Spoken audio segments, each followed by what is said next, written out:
you're supposed to see if the mic, you know, stops. What meters between us. You've heard it before, sound can make or break your video. And if you think that's not true, well, you're wrong. Probably just like you watching now, I was also in the decision-making process of buying my new lav mic. Lavalier. Which one should I buy? Wireless Pro. Actually, But I've made my decision, the money's out of my bank account and the product is on my desk. And to make this video even better, I have a super valuable guest today helping me testing this microphone outdoors in different scenarios. But all of that in a minute because we've got some unboxing to do. Let's go fast over this because I really want to see how it performs. So when you open the box, you right away see the fast charging USB-C cable to use on your charging case or computer, the charging case containing the 2 mics and 1 receiver, the case for accessories and 2 lavalier 2nd edition microphones with safe lock system, which any lav mic should have, 2 magnetic clips, which is a great add-on. You're gonna put this metal clip on top of the plastic one over here, just like this. And then using the given magnets, you just clip it whatever you want. 5 furry windshields and all the necessary cables to connect to cameras, phones, tablets and computers. You've got a 3.5mm TRS to TRS cable, a USB-C to Lightning cable, and a USB-C to USB-C cable. I actually saw someone complaining that this is too much to carry around. Dude, we're getting so spoiled with these gadgets today that I feel like we don't have what to complain about anymore. Like, really? This? Okay, for reference, these are my AirPods, okay? Do you see this? How? What? Is this really that big that you can... What? First of all, there is no other lav mic company that gives you so many things out of the box in terms of accessories. If you do find one, let me know. And second of all, do you have a camera bag? Yeah? Good. Okay, let's move on to what you've been waiting for. Alex? It goes viral. It doesn't go viral. Alex? 10,000 subscribers? 1 million subscribers. Dude! Alright, let me show you what this mic can actually do. So Rode says you can record up to 260 meters away from the receiver, which is on top of my camera right now. But let's be honest, you're never gonna need that kind of distance anyway, will you? So let's actually make some real life practical examples of environments where you have complete line of sight, or maybe other ones where you got some sort of interference or obstacles. Okay, so for your convenience back home, I'm gonna have to walk all the way there and back. So I'll just do that. Ciao. So I'm gonna continue talking in the meantime. You're supposed to see if the mic, you know, stops. What? Don't get wet because it was raining. I don't think the mic will have any sort of clipping or any sort of disconnecting. Because the fact that you can still hear me right now, that's insane to me, because if I'm eyeballing this distance, I can say there's at least 200 meters between us.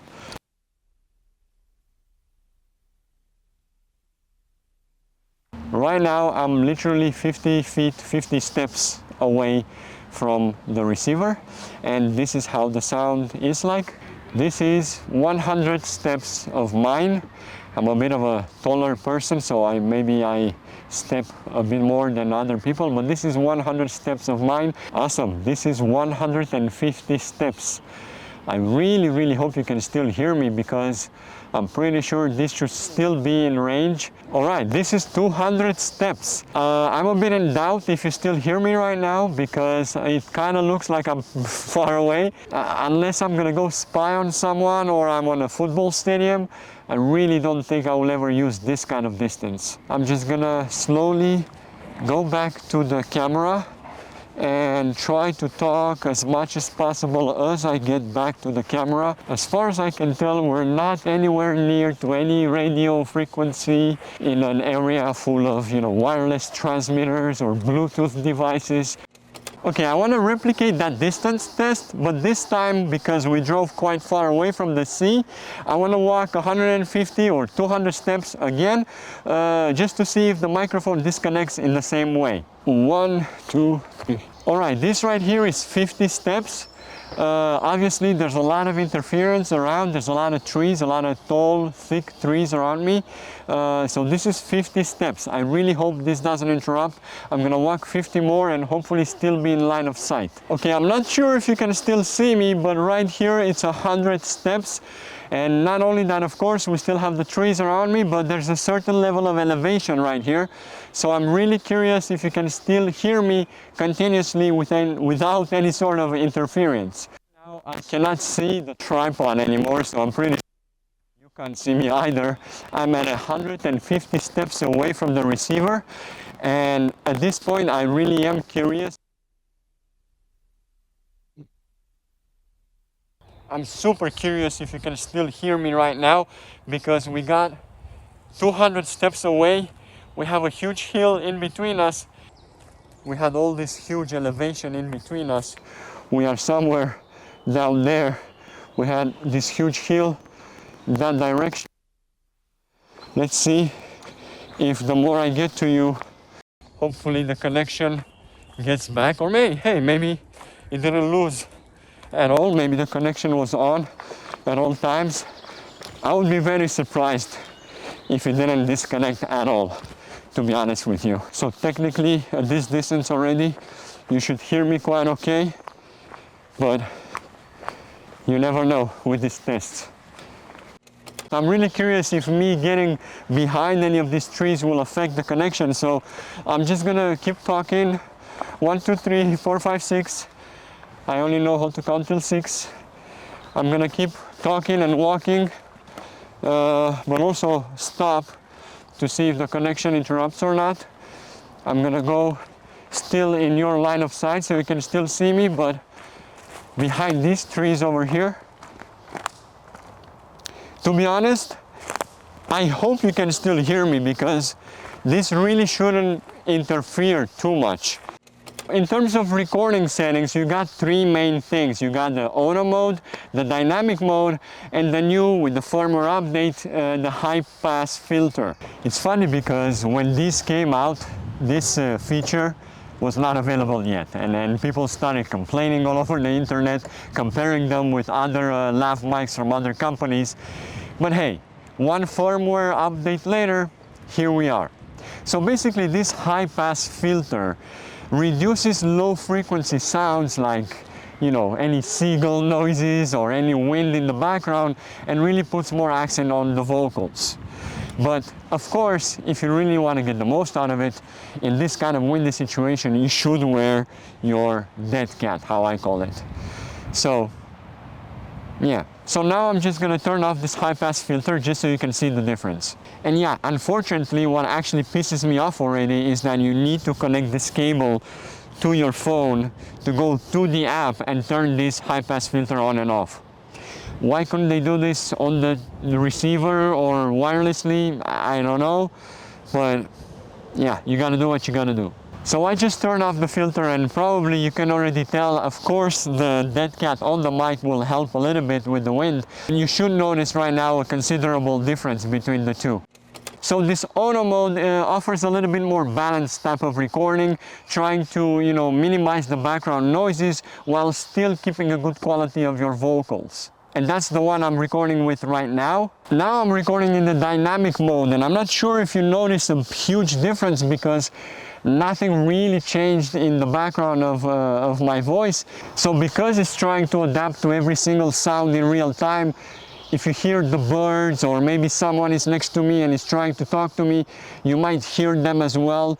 Not as loud, of course, because they're not close to the mic, but the mic will not try to cut them out completely. So to wrap it up, the dynamic mode is trying to adapt to real-time situation in your sounds, and the auto mode is trying to put a lot more emphasis on your voice while still keeping a good quality because it's reducing the background noises.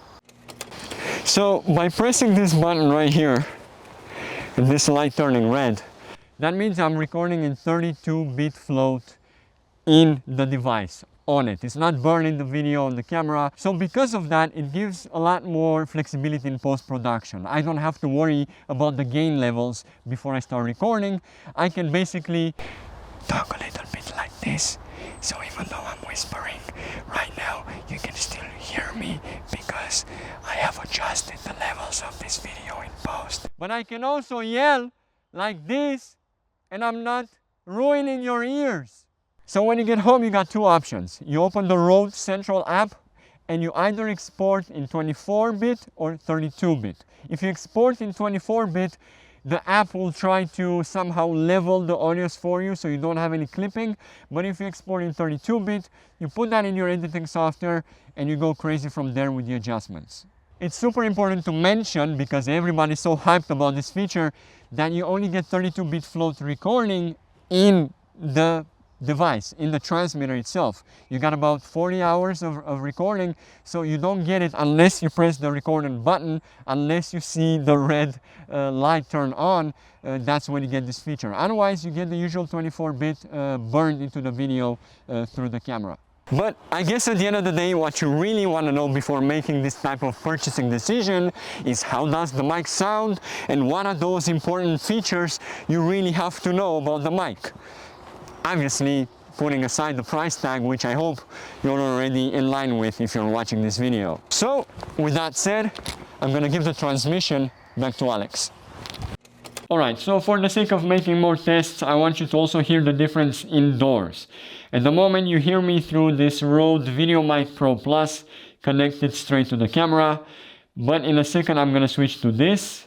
And right now you can hear me through the lav mic. I haven't made any sort of modifications to the sound in post-production or before with the settings. I've put it on the default just as it comes out of the box. In the settings I mentioned the auto mode, where it tries to somehow balance the background with my voice. To avoid what happened at the distance testing when the mic was disconnected from the receiver, you just press the button and record on the device. I really think this is an amazing feature, and this way you have a backup but also make sure that you get your sound. Alright, so this is basically the sound coming out of my phone, no mic attached, and now let's see how it sounds with the mic connected. Awesome, and this is how it sounds with the lav mic on. I attached the receiver with a USB-C cable and I have my lav mic over here. I'm really curious what's the difference. Alright, I've switched back to this because I really want to show you something about the case itself. Check this out. First of all, they're not going anywhere. And also look, you can see they're not perfectly straight, right? Like these two are right next to each other, and somehow this one, if you notice, is slightly higher than the other two, right? I wonder why. Why do you think? Because this is the receiver and these two are the transmitters.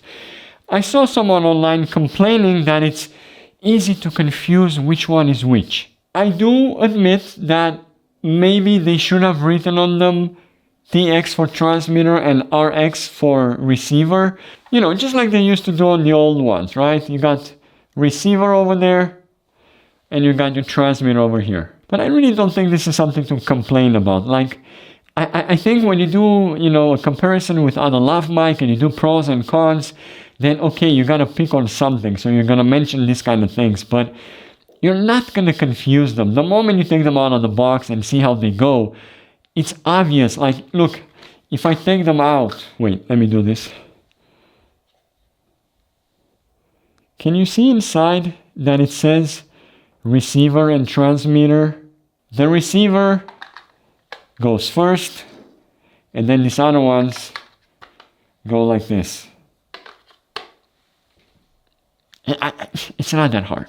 Anyway, you can charge these individually through the USB-C port on each of them, or obviously through the charging case, and I really find it cool that you get both options. On a full charge, you get about 7 hours of usage, but basically the charging case acts like a power bank, so if you put them back, you get at least one more full charge, so basically 14 plus hours of usage in one charge of the case. If you see this blue light over here, that means the case is charging the units. If you press the button next to it and it goes green, that means you've got a healthy charge. If it's orange, that means the microphones are low on battery, and obviously if it's red, it means you're on very low battery. I really want to be fair and mention this one thing. On the DJI Mic 2, the ones I was comparing it with, you